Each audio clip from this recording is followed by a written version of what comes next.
Halo teman-teman semua, semoga kalian dalam kondisi baik, penuh semangat, dan tidak bosan untuk mendengarkan pembicaraan singkat namun sangat berarti ini. Sebagai generasi muda, tentu kita ingin selalu mengikuti perkembangan zaman, terutama dalam hal gaya hidup dan teknologi, bukan? Namun, di tengah kemudahan dan kecepatan era digital ini, kita seringkali melupakan satu aspek yang sangat penting, yaitu bagaimana sih cara kita mengolah keuangan pribadi kita dengan bijaksana. Maka dari itu, pada kesempatan kali ini, aku ingin mengajak kalian berdiskusi mengenai literasi keuangan melawan gengsi konsumtif di era digital. Pastinya, kalian sudah sangat mengenal istilah gengsi, bukan?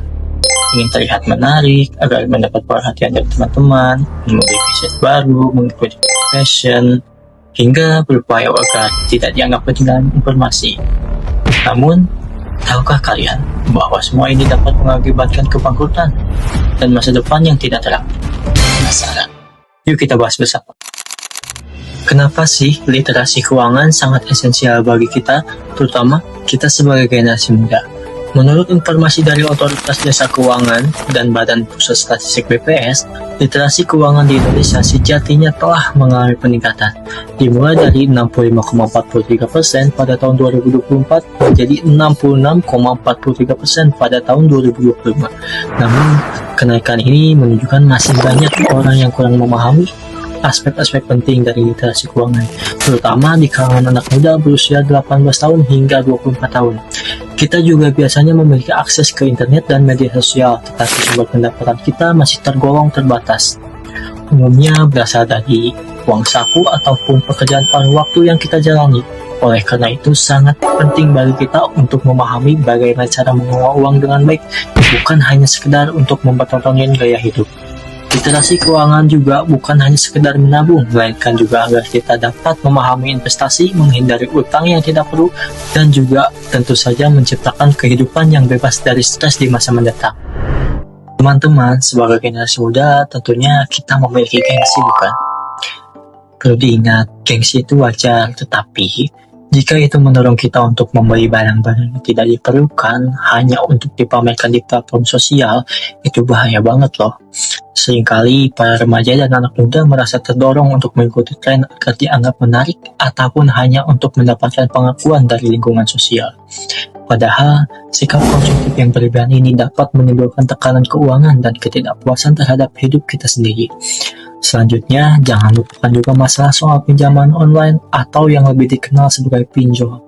Pada tahun 2023, tercatat sebanyak 10,91 juta rekening aktif yang menerima pinjaman online di kalangan usia 19 hingga 34 tahun. Dengan total pinjaman mencapai 26,87 triliun. Sangat besar, bukan? Jika tidak berhati-hati, kita bisa berisiko terjebak dalam utang yang tidak perlu. Bagaimana sih cara kita mengelola keuangan pribadi dengan bijak? Ada 4 tahapan. Yang pertama, menyusun anggaran menggunakan aplikasi modern. Saat ini, terdapat banyak aplikasi pengelola keuangan yang user-friendly atau dapat terhubung dengan rekening kita. Ini membuat pengelolaan keuangan kita menjadi lebih efisien dan tidak merepotkan. Yang kedua, mulai menabung dan berinvestasi. Jangan sepelekan menabung loh. Meskipun nominalnya kecil, jika dilakukan secara teratur, itu bisa menjadi akumulasi yang besar dan dapat bermanfaat untuk keperluan di masa depan. Selain itu, penting untuk mulai memahami investasi sesuai dengan kemampuan masing-masing. Investasi bukan hanya untuk orang-orang kaya, tetapi kita yang masih muda pun sebaiknya mulai belajar agar di masa depan keuangan kita lebih terjamin. Yang ketiga, mengerti perbedaan antara kebutuhan dan keinginan. Sebelum memutuskan untuk membeli sesuatu, coba tanyakan kepada diri sendiri, apakah ini benar-benar diperlukan, atau jika hanya untuk mengikuti tren, coba pertimbangkan kembali. Hal ini sangat penting agar pengeluaran kita tetap terkontrol dan tidak berlebihan. Dan yang keempat, hindari utang yang tidak perlu, terutama pinjaman online. Teman-teman, pinjaman online memang sangat menggoda, tetapi juga sangat berisiko jika tidak kita perhatikan dengan baik. Tingginya suku bunga dan cepatnya proses pencairan memudahkan kita terjebak dalam utang yang menggunung. Karena itu, lebih baik kita jauhi pinjaman yang tidak penting dan atur pengeluaran dengan bijak. Semua hal di atas memang perlu membutuhkan disiplin, tetapi hasilnya akan sangat berharga untuk keuangan kita di masa depan. Dengan memahami cara pengelolaan keuangan, Kita dapat menjadi lebih mandiri dan tidak bergantung pada orang lain untuk urusan keuangan.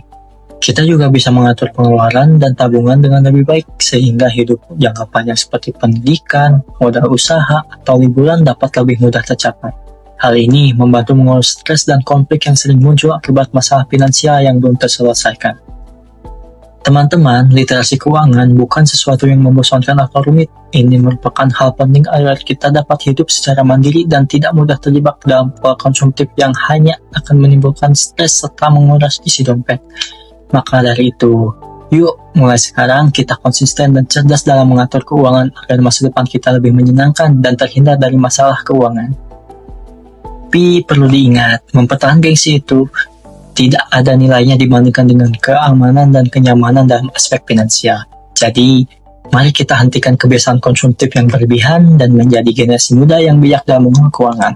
Terima kasih telah menyimak, semoga informasi ini berguna. Terus semangat!